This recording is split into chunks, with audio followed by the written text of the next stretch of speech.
ridiculous notion is for either one of you all to have the audacity to believe that you understand what the experience is to be. I have to object to that.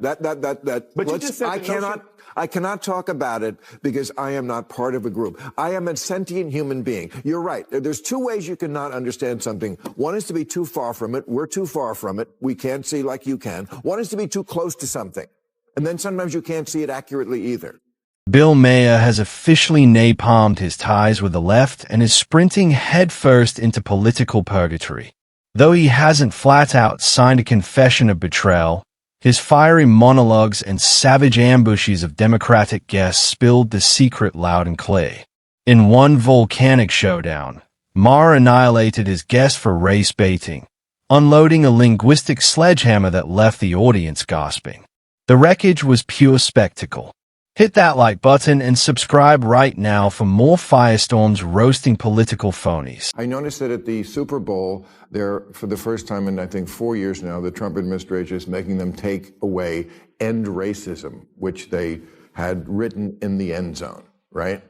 And when why? It just seems silly. I mean, to do it or not to do it? Why get rid of it?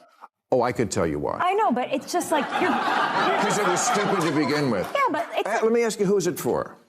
And if you're a racist and you see "end racism" in the end zone, you're going to stop being a racist? That's leftist media correspondent Tara Palmery serving up the woke left's trademark flavor of hollow virtue signaling, flinging buzzwords around like confetti and calling it policy. But Bill Maher wasn't buying the cheap fireworks. He cut her off cold with one sharp surgical question that stripped her argument bare. She froze. No snappy retort. No slick side-eep. Just the sinking realization that her slogans collapsed the second they touched reality. And isn't that the crux of it? The left keeps mistaking catchy chants and moral theater for actual progress. They thunder about justice, equity, and inclusion. Yet, when the talk shifts to real problems, crime, borders, inflation, national security, they vanish into thin air. Maher's pushback was a reminder that rhetoric without substance is just empty static. Sometimes I wonder if these activists ever pause long enough to realize their hashtags don't pay bills, secure neighborhoods, or make life any better for everyday Americans. But the sentiment is basically like, don't be a... But I think it's an to nag us during a football game about something that doesn't change anything or any. If I'm not a racist and I see it, it doesn't matter. And if I am a racist, it's going to make me more of a racist. Like, I think if you write "don't be an on the end zone," everybody will agree with that. Yeah! Now, for anyone not keeping score, the "end racism" slogan didn't vanish because the president waved a magic wand. It evaporated because corporate America finally stumbled out of its woke-induced coma. For nearly a decade, CEO and PR flacks bowed like quarters, slapping empty slogans and rainbow logos on everything in sight just to appease the Twitter mob and fringe activists. It was never about fixing problems. It was about dodging digital pitchforks in a culture drunk on outrage. But here's the plot twist. The tide has turned. The woke fever broke and corporations are slinking back, ditching hollow hashtags and dusting off their original playbooks. Translation: the mob lost its bite. The pandering is PE and performative politics just went out of fashion. Previous administration, we would have inquiries. We would request information. We would want cabinet secretaries and assistant secretaries and deputy secretaries to come before committee. We would send letter after letter after letter and get no response. The Biden administration operated literally in the shadows. They would not tell you anything that was going on. At least Donald Trump puts it out in the litany of orders that come out that day. Here's what we're doing today. We're going into the Department of Justice. We are taking these attorneys and they are under supervisory review, or however they choose to phrase it. You knew nothing that was going on in Joe Biden's presidency. Meanwhile, these same folks have the goal to crown themselves champions of democracy. But what kind of democracy keeps its citizens in the dark? With them, transparency is a fairy tale. Every headline is stage managed. Every press conference choreographed. Every storyline twisted like a pretzel. And when they finally do reveal something, It's not honesty. It's just another coat of spin lacquered over deception. With Democrats, the closer you zoom in, the blurrier it all gets. Behind the curtain, pure smoke, mirrors, and political vaudeville. Contrast that with Trump, who, love him or loathe him, built his brand on actually following through. Democrats, by comparison, have mastered the art of the broken promise. Case in point, Biden swore he'd uphold the rule of law and let his son face consequences. But when push came to shove, he yanked the levers to shield him. Textbook hypocrisy. A bunch of privileged mean girls complaining about privilege and trying to make fetch happen. What a shocker that the people who see everything through the lens of race and see their election loss as a result of racism and sexism. Yes, if only we weren't so irredeemably unenlightened, we would have elected a black president by now. Oh, what, we did? Oh, right, and then re-elected him. Maybe you missed it because it wasn't on TikTok. Bill Maher didn't ease up for a second.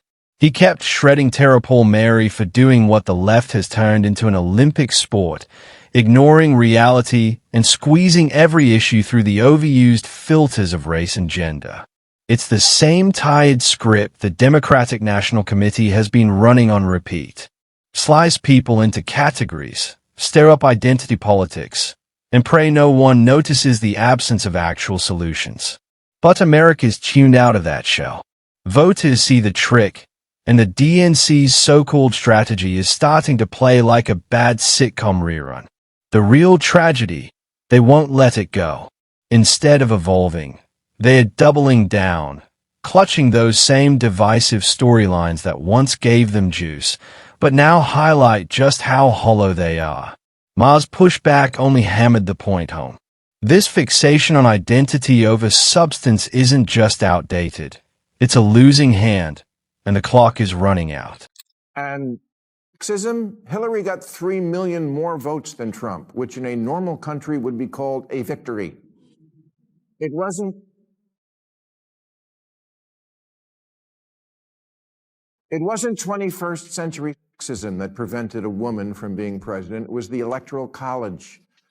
Democrats run for office as if the voters don't live here, as if they don't go to the grocery store and Starbucks and the office, but they do. They live here. Democrats love rolling out the narrative that America didn't embrace Kamala Harris or Hillary Clinton simply because of their gender. It's their go-to excuse, a ready-made shield to dodge responsibility for failure. But as Bill Maher bluntly reminds us, that was never the problem. Voters didn't reject them for being women. They rejected them because the Democratic Party refuses to tackle the issues that actually hit home for ordinary Americans. Instead of grappling with soaring prices, border breakdowns, crime waves in big cities, or collapsing trust in government, Democrats obsess over pronouns, police everyone's language, and turn every conversation into a sermon on gender or race. Maher's jab cuts deep because it's true. People aren't put off by women candidates. They are put off by a party more consumed with identity theater than real solutions. And that's why the Democrats keep bleeding support. And they actually see women and people of color. And it doesn't look like some patriarchal racist nightmare. Kamala spent 100 days telling voters, I know it feels like crime and illegal immigration are bad, but your feelings, look at this chart. Yes, there's a lot to not like already about the new regime, but maybe take 1 week to ask what you did wrong. The basis for Democratic campaigns has become, we're the smart people. That we know from the get-go. And that right there has always been the fatal flaw of the Democrats. They strut around convinced they're the intellectual aristocracy of every room. Anyone who dares push back on their worldview or refuses to gulp down their ideology is instantly branded ignorant, backwards, or hopelessly uneducated. It's an arrogance that oozes through every speech, every debate, every carefully rehearsed media clip. Layered on top is the endless moral pining, lecturing the country as though they alone own the patent on virtue. Honestly, it's exhausting. That holier-than-thou act hasn't just made them unbearable. It's cracked the nation right down the middle. Instead of persuading, they shamed. Instead of building bridges, they torched them. And in the process, they've managed to alienate more than half the country, leaving behind a party that loves to boast about inclusivity while practicing the purest form of exclusion. All you have to do is ask my father, who literally got in the Orangeburg Massacre, right? Who helped found SNCC, who marched with Marion Barry and Stokely Carmichael and Martin Luther King, and the list goes on and on and on. And he will tell you today that he feels like this country's at 1954. And so if you want to talk about somebody... But that doesn't mean it is. Well, you said he feels that way. That's ridiculous. And the second you refuse to march in lockstep with their philosophies or policies, Democrats brand you as someone desperate to catapult America back into the Stone Age. It's their favorite scare tactic. Slap the backward caveman label on anyone who dares to disagree. But here's the truth. America has come a long way since the 1960s. Women not only vote, they command seats in Congress, helm Fortune 500 companies, and yes, run for the presidency. We've even had our first female vice president, who also happens to be a woman of color. That milestone alone shatters the old narratives they keep dusting off. America isn't frozen in the past. It's evolving, opening doors that once seemed nailed shut. Yet, instead of applauding the progress, the left clings to outdated victimhood politics, pretending nothing has changed. It's a script that no longer matches the reality of the nation. Talking about systemic racism, and most times has it gotten worse since 1960? Yes, actually. Systemic racism has gotten worse since Jim Crow. Yes. So you want me to give you a stat? Black home ownership today is less than it was pre-Fair Housing Act of 1968. The schools are falling apart. The infrastructure is eroded. I think the ridiculous notion is for either one of you all to have the audacity to believe that you understand what the experience is to be. I have to object to that. But you just said I cannot talk about it because I am not part of a group. I am a sentient human